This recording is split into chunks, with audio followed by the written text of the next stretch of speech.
नमस्ते साथीहरू। आज चाहिँ म हाम्रो भर्खरै बहराइनबाट कोरिया आउनुभएको नमराज सरसँग छु। धेरै साथीहरूले चाहिँ मलाई कुवेतबाट, कतारबाट, दुबईबाट चाहिँ कसरी आउने सर भनेर चाहिँ सोध्नुहुन्छ। त्यसकै क्वेसनको एन्सरको लागि चाहिँ आज हामी उपस्थित भएका छौँ। नमस्कार सर। नमस्कार सर, नमस्कार।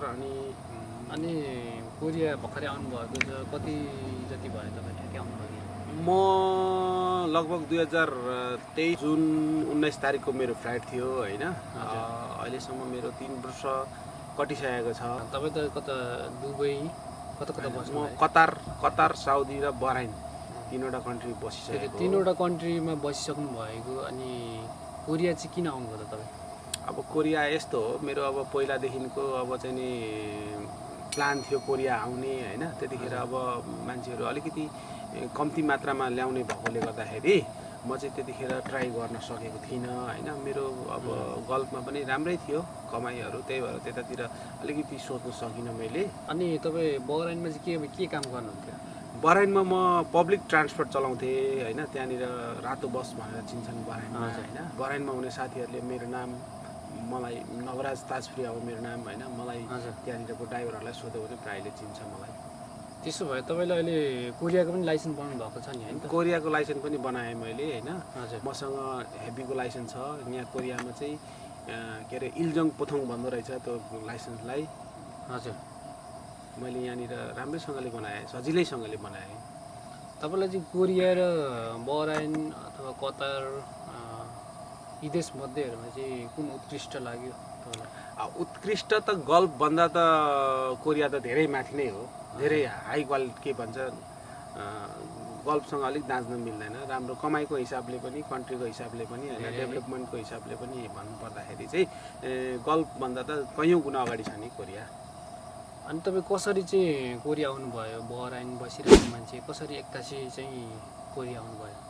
त्यो प्लान चाहिँ मेरो चाहिँ अब पहिलादेखि नै थियो कोरिया आउने। 2022-19देखि कोरोना भाइरसको कारणले गर्दाखेरि यहाँ मान्छे आउनु सकेको थिएन। मान्छे नआउँदाखेरि म बहराइनमा थिएँ। बहराइनमा काम गर्दा गर्दै मलाई घर जानु पर्यो अचानक होइन। घर गएपछि म फिनिसमा गएँ। फिनिसमा जाँदाखेरि यहाँनिर चाहिँ अब कोरियाले खुल्ला जस्तो गरेको थियो होइन। म पनि अलिकति मेहनत साथ होइन, मेरो पहिलादेखिको प्लान भएर मैले मेहनत साथ एकदम पढेँ होइन। मेहनत गर्दाखेरि हुँदो रहेछ भन्ने पनि भयो मलाई होइन। म त्यहाँबाट इपिएसबाट मैले पास गरेर कोरिया आएँ। इपिएस पास गरेर आउनुभएको? इपिएस पास गरेर आएँ। अनि सर तपाईँ त इपिएसबाट आउनुभयो, गल्फ कन्ट्रीबाट इपिएस बाहेक अन्य अरू माध्यमहरू केही छ कि सर आउनको लागि? अब यस्तो हो, गल्फ कन्ट्रीमा बसिराख्ने दाजुभाइहरूको लागि चाहिँ एउटा चान्स छ। कस्तो छ भन्दाखेरि त्यो चाहिँ एउटा माध्यम कस्तो छ भन्दाखेरि कति महिनाको स्यालेरीहरू चाहिँ अब घर नपठाउने होइन, घर नपठाएर जम्मा गर्ने, आफ्नो ब्याङ्क ब्यालेन्स फुल देखाउनुपर्छ। भिजिटमा आउन सकिन्छ।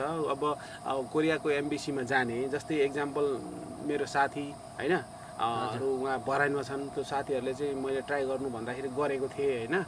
अनि उहाँहरू पनि अब फेरि अझै पनि ट्राई गर्दै हुनुहुन्छ होइन। अब कसैको ब्यालेन्सहरू सो गर्न नसकेको कारणले, विभिन्न कारणले आउनु सक्नु भएको छैन। तर ब्यालेन्स सो गरेर होइन, सबै यहाँ डकुमेन्टहरू पुर्याएर कति साथीहरू आएका पनि छन् होइन। र आउनु पनि सक्ने छ होइन, आउनु पनि सकिन्छ। अनि तपाईँहरूलाई चाहिँ अब यहाँ कोरिया आउनुभयो भने हाम्रो सरले पनि अब भिजा सिसाको सम्बन्धीमा अलिक काम गरिदिनुहुन्छ, हेरिदिनुहुन्छ होइन। यहाँ तपाईँहरू आएर भिजा चेन्ज पनि गर्न सक्नुहुन्छ। अब खासै भिजिटमा आउँदाखेरि तपाईँहरूलाई लगानी पनि खासै लाग्दैन। तर यहाँ आएर चाहिँ अलिकति अब खर्च हुनसक्छ भिसा परिवर्तन गर्दाखेरि। अनि तपाईँले त्यत्रो विदेश बसेको मान्छे कसरी चाहिँ पास गर्नुभयो त? कति महिना जति पढ्नुभयो त ठ्याक्कै? ठ्याक्कै त मलाई थाहा भएन सर होइन। मलाई चाहिँ मेरो अन्दाजी होइन, मलाई अब ठ्याक्कै अब भन्न सक्दिनँ म। जस 6 महिना जति मैले पढेँ, तर 6 महिना जति पढ्दाखेरि चाहिँ दिमागलाई चाहिँ एकदम अरू काम कुराहरू नहेरिकन होइन, एकदम किताबमै मात्रै ध्यान दिएर राम्रोसँगले मेहनत गरेँ। 2-4 दिन त मलाई लेख्नलाई पनि गाह्रो भयो। हजुर। 10-12 वर्ष भइसकेको मान्छे, पढाइ छोडेको मान्छे, लेख्दाखेरि अलिकति गाह्रो भयो। तर त्यो चाहिँ बानी बस्दो रहेछ। मेहनत साथ मैले चाहिँ नि म कसरी हुन्छ म पास गर्छु म चाहिँ देखाउँछु नै भनेर चाहिँ एउटा मनमा चाहिँ नि इक लिएर होइन मैले त्यसरी ट्राई गर्दाखेरि म पास भएँ र म अहिले कोरिया पनि आइसकेको छु। अब गल्फ कन्ट्रीमा रहनुभएको दाजुभाइ तथा दिदीबहिनीहरूको चाहिँ के भन्न चाहनुहुन्छ? कोरिया आउँदा हुन्छ कि हुँदैन कि के होइन, चाहनुहुन्छ? गल्फ कन्ट्रीमा हुने मेरो साथीहरूलाई होइन अब जति पनि हुनुहुन्छ उहाँहरूले चाहिँ कोरिया आउनुभयो भने राम्रै उपलब्धि पनि हुन्छ। गल्फ कन्ट्रीबाट यहाँ आउनुभयो भने होइन कमाइको हिसाबले पनि राम्रै हुन्छ। हरेक कुराहरूमा अब कोरिया नै हो गल्फ कन्ट्री भन्दा होइन।